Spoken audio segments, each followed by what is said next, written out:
ये girlfriend boyfriend ना एक ठो ट्रेंड चल गया, अजब हाल है भाई साहब। एक बात हम आपसे कहना चाहते हैं, मेरे पैसे से अगर आप मोबाइल खरीद लीजिएगा तो अल्टीमेटली इकोनॉमिक्स के हिसाब से उस मोबाइल पर अधिकार किसका होगा? मेरा होगा, क्योंकि पैसा मेरा है।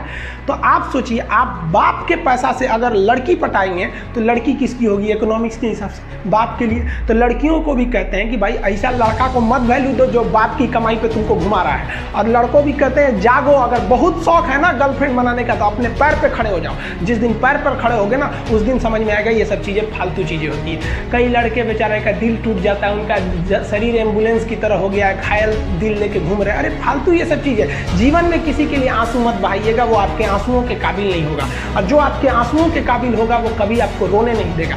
दिल टूट गया, गोली मारो यार, प्यार 24 कैरेट का था आपका, उसी की औकात नहीं थी जो खरीद सके। जिंदगी में कामयाब होने के लिए याद रखिएगा, ये मायने नहीं रखता है कि आपने कितना किया, मायने ये रखता है कि आप कितना कर सकते थे। जब लंका में पुल बनाया जा रहा था पत्थरों को जोड़ जोड़ कर सीता माँ को लाने के लिए, तो बंदरों के साथ साथ गिलहरियाँ भी वहाँ पत्थर भर रही थी। तो इन सबसे कितना पत्थर ही उठेगा? एक बंदर आया तो उठा के फेंक दिया गिलहरी को, भाग यहाँ से, तो इतनी पत्थर बीच में ला रही है। तो मर्यादा पुरुषोत्तम राम के पास वो जाके गिलहरी गिरी, तो गिलहरी को वो प्यार से सहलाए थे ना, तो ऐसा कहा जाता है कि इस पे जो निशान है गिलहरी के पीठ पे वो राम जी का है। राम जी ने उस बंदर को बुलाया और कहा कि देखो तुम इतना विशाल पत्थर उठा रहे हो तो तुम्हारा शरीर भी विशाल है, ये गिलहरी इतना बड़ा पत्थर उठा रही है जितना इसकी क्षमता है। तो आप अगर कामयाब होना चाहते हैं तो आप ये मत सोचिए कि आप हमने आज 8 घंटे पढ़ लिए या 8 घंटा हम मेहनत किए, आप ये सोचिए कि आप कितना कर सकते थे। और देखिए, जो सपने देखते हैं उनके लिए तो पूरी रात छोटी पड़ जाती है, और सपने पूरे करने वाले के लिए पूरा दिन छोटा पड़ जाता है। अगर आपके अंदर जिम्मेदारी है ना, तो आप यकीन मानिए आप चैन से सो नहीं पाएंगे।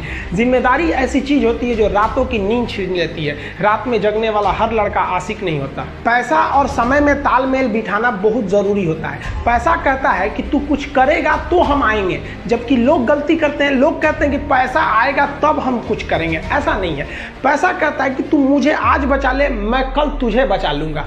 पैसा बेशक भगवान नहीं है और ना ये आपके साथ ऊपर तक जाएगा, लेकिन पैसा जब तक आपके साथ है ना तब तक आपको नीचे गिरने नहीं देगा।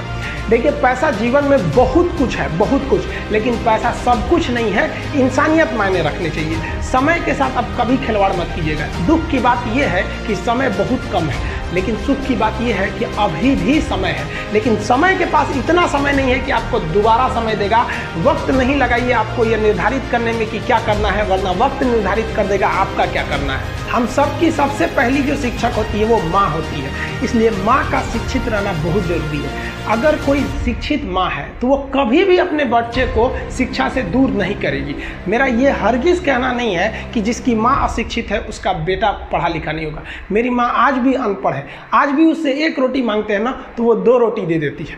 दुनिया की सबसे अच्छा अलार्म जो होता है वो माँ होती है। आप कहिएगा सुबह 7 बजे उठाने के लिए, वो आपको 6 बजे ही उठा देगी और कहेगी बेटा 8 बज गया आपको। इस दुनिया में आपको सबसे बेहतरीन ढंग से जानती है कोई तो आपकी माँ। वो और दुनिया से आपको 9 महीने पहले से जान रही होती है। कहा जाता है कि मेरे नसीब में एक भी गम न होता अगर मेरी तकदीर लिखने का हक मेरी माँ को मिला होता है। माँ बचपन से पाल के बड़ी होती है। आइए यही ना है छोटका, बड़ा होके क्या बोलेगा? My wife my life. गजब बबुआ गजब। इतना उम्र पे छोड़ दी रहती माई ना तो कुत्ता नोच के खा गया रहता। बड़ा होके कहेगा माई वाइफ माई लाइफ। कभी भी माँ बाप से आप ऊंचे आवाज़ में बात नहीं कीजिएगा, वरना आपको शिक्षित कहलाने का कोई अधिकार नहीं है। और बाप जो होता है ना बड़ा खुददार इंसान होता है, कभी बोल नहीं पाता है। माँ तो बोल भी देती है ना, बाप बोल नहीं पाता है। जेब खाली रहने के बावजूद मैंने बाप को कभी ना कहते नहीं देखा। इस दुनिया में बाप से रईस इंसान मैंने नहीं देखा। देखते होंगे कुछ लोग आपके गलत बात का भी जवाब नहीं दे पाते हैं, तो जवाब देने भाई साहब सबको आता है। बीच में माँ बाप का संस्कार चला आता है, और संस्कार बहुत चीज़ होती है। संस्कार यदि आपके अंदर है तो सब कुछ हारने के बाद भी आप जीत सकते हैं, और अगर संस्कार की जगह अहंकार आ गया ना तो जीता हुआ भी चीज़ों को हार सकते हैं। कमज़ोर व्यक्ति ही दूसरे काम का बदला लेता है, लेकिन जो ताकतवर होता है वो माफ़ कर देता है। लेकिन जो बुद्धिमान व्यक्ति होता है वो इग्नोर कर देता है, नज़रअंदाज कर देता है और बच के निकल जाता है। क्योंकि अगर कोई व्यक्ति आपको पहली बार धोखा दिया तो इसमें उस व्यक्ति का गलती है, लेकिन वही व्यक्ति अगर दोबारा धोखा दिया तो इसमें आपकी गलती है। सबसे समझदार